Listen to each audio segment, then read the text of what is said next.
아마 2년 전에 K식에서 한번 발표를 했던 것 같은데 이제 그 이후에 2년 동안 리뷰가 더 된 것들, 리서치 된 것들 보니까 아주 많이 발전한 부분은 없는 것 같습니다. 아직은 프리클리니컬한 레벨에서 워크업하고 있는 것들이 많은 것 같긴 합니다. 그래서 지금 2021년 현재 업데이트 된 내용에 대해서 한번 말씀을 드리겠습니다. 그래서 트래커 스피드에 대해서는 아직 저희가 잘 모르는 부분이 많은 것 같습니다. 펑셔널이 많고 이 RV 딜러테이션에 의한 세컨더리 체인지인 경우가 많고 LV가 같이 나쁜 경우가 많아서 엔드 포인트를 어떻게 정할 것이고 인터벤션 언제 하는 게 제일 좋은 건지 이거 아직 다 모르고 있는 것 같습니다. 근데 확실한 거는 TR이 나쁜 건 나쁜 거다. 그래서 TR의 세버리티에 따라서 환자의 프로그노시스 나쁘고 시비어 TR은 사실 1년 모탈리티가 30%가 넘으니까 상당히 아주 말리그넌트한 병변이라고 우리가 생각을 해야 될 것 같습니다. 그럼에도 불구하고 현재까지는 서전이든 인터벤셔니스트든 아직까지는 관심을 많이 못 받고 있는 것 같습니다.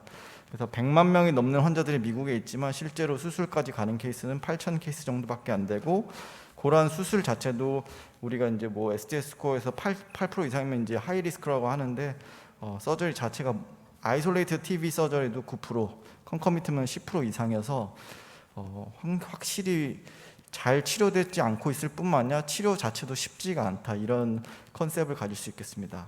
그래서 가이드라인을 보면 어떤 대부분의 치료 방침은 이제 서저리가 되겠고 우리가 관심 있는 인터벤션에서는 2017년 ESC 가이드라인에서 굉장히 잔인한 말로 우리는 아직 유아기에 있다.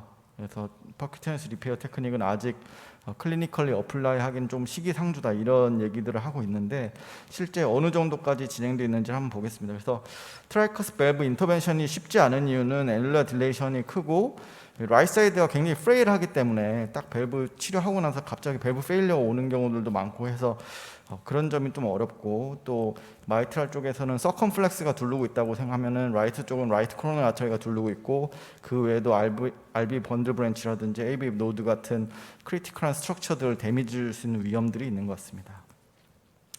그래서 이러한 방법들로 대부분 이제 수술적 치료법에서 차용한 인터벤션 방법들이 시도가 되고 있는데요.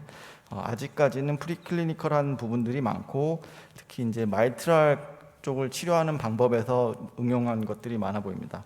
링 애닐로플라스티를 먼저 보여드리면 이거는 뭐 그 마이트랄 카디오 밴드와 거의 유사한 방법이라고 생각하시면 되겠습니다. 그냥 septal 펑처가 동반되어 있지 않을 뿐이고 앵커 한 다음에 이거를 이제 줄여가지고 신칭시켜서 리걸테이션 볼륨을 줄여주는 방법이 되겠습니다. 그래서 이렇게 앵커 다 해놓고 TR 측정했다가 앵커를 신칭시킨 다음에 TR에 주는 걸 실시간으로 확인하고 끝낼 수 있기 때문에 이런 장점이 있는 반면 이제 RCA 코로나의 아터리도 이제 아코디언처럼 꽉 같이 신칭될 수 있기 때문에 이런 위험이 좀 있습니다. 그래서 트라이얼 리페어 스터디라고 해서 한 30명 정도를 가지고 카디오밴드 트라이커스 치료를 했더니 디바이스 석세스는 100%로 잘 했습니다. 이 프로시저 자체는 잘 했는데 잘 했고 헤모다이내믹한 파라미터나 QOL, 심텀도 많이 좋아진 면이 있긴 한데 제일 큰 문제는 다른 그 디바이스들에 비해서 프로시저 타임이 너무 깁니다. 그래서 카디오밴드 평균적으로 4시간 전후 1시간씩 걸리니까 굉장히 오래 걸리는 프로시저라는 단점이 있겠고, 또 카디오밴드에 대한 마이트랄 쪽 프로시저 롱텀 팔로업 데이터를 보면 그 앵커됐던 포션들이 이로전을 일으키면서 디헤이전스 되고 그런 문제들이 장기적으로 있어서 어쨌든 프리클리니컬 모델은 벗어난 모델이긴 하지만 이게 아주 프로미싱하다고 얘기하기는 조금 어려울 것 같습니다. 아마 트라이커스 쪽 치료에서 이 코압테이션 인핸스먼트가 이제 마이트랄과 동일하게 가장 많이 시도될 치료라고 저는 생각을 하는데요. 이 트라이클립을 이용해서 트라이커스 밸브를 치료하는 방법이고 석세스 레이트는 87%, 그리고 TR 리덕션이 6개월까지 잘 유지되고 QOL이나 이 그 펑셔널 스테이터스가 호전된다는 게 이미 보고된 바가 있습니다.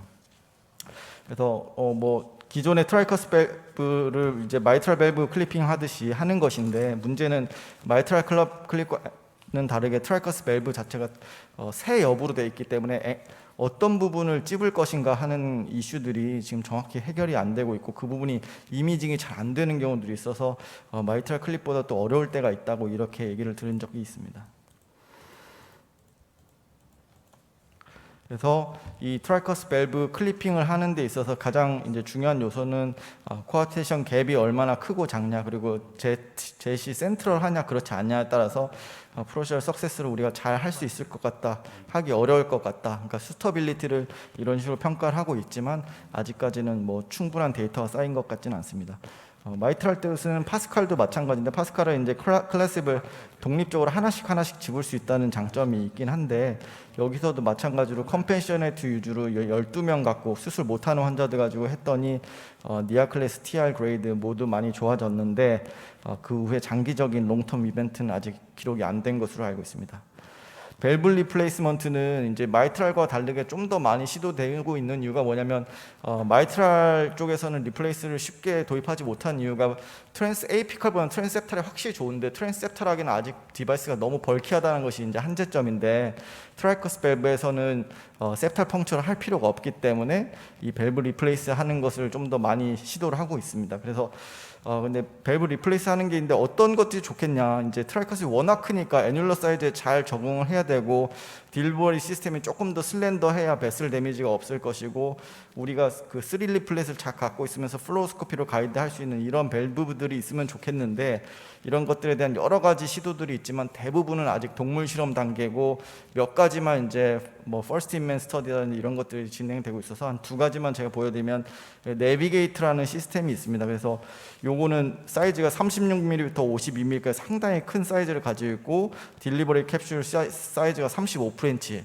그러니까 1cm짜리 이제 디바이스를 넣게 되는 겁니다. 그래서 상당히 큰 것이고, 그렇기 때문에 이 액세스 사이트가 트랜스 주글라로 할 때 RA 하이트가 한 7cm 이상은 잘 유지가 돼야 이 프로시저가 가능한 이 아나토미컬한 한계를 갖고 있습니다.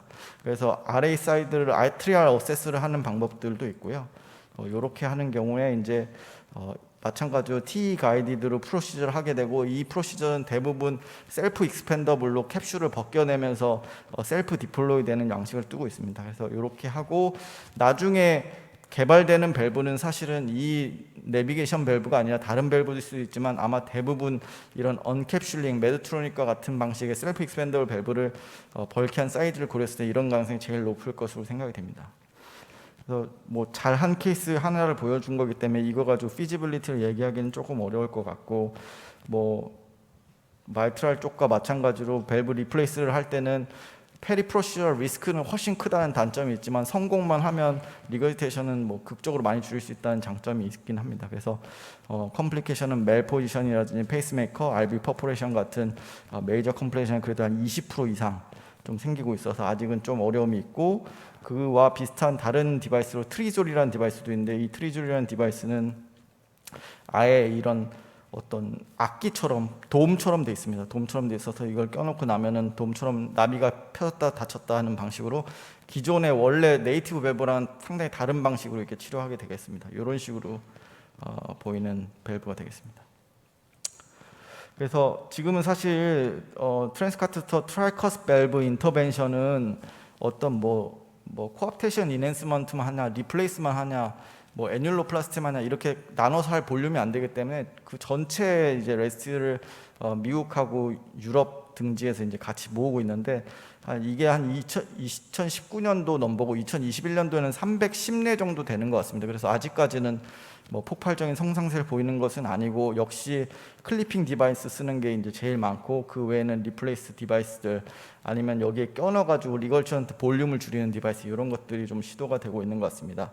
그래서 뭐 당연한 거겠지만 프로시저럴 석세스 한 사람이 페일리어한 사람보다는 예후가 훨씬 좋고, 아이솔레이트드 리플레이스 한 경우에도 석세스 한 게 좋은 거고, 그리고 인터벤션 한 군과 그렇지 않은 군과도 비교를 해보면은 1년까지 팔로우업은 확실히 인터벤션 한 그룹들이 좋다고는 하는데, 워낙 소수이고 지금 여러 가지 이 랜덤 스터디가 아니기 때문에 이 인터벤션이 분명히 베네피셜 하냐 이렇게 얘기하기는 조금 어렵고, 여러 가지 시도를 되고 있다 이렇게 생각을 해야 될 것 같습니다. 그래서 TTV의 트라이커스 밸브 인터벤션은 여러 테크놀로지가 있는데 피지블해 보이고, 뭐 프로시저럴 석세스 레이트는 80-90% 이상이기 때문에 어느 정도 좋아 보이긴 하는데, 롱텀 서바이벌이 어떨지는 좀 더 기다려 봐야 되고, 역시 마이트랄 쪽과 마찬가지로 디바이스의 이제 슬렌더가 더 가는 디바이스가 빨리 개발되는 것이 일단 중요한 문제라 보이고, 또 이제 트라이커스 밸브 패소피지올로지 자체에 대한 데피니션과 리스크 스트래티피케이션이 아직 덜 돼 있기 때문에 이런 것들이 좀 더 선행돼야 될 것으로 보입니다. 경청해 주셔서 감사합니다.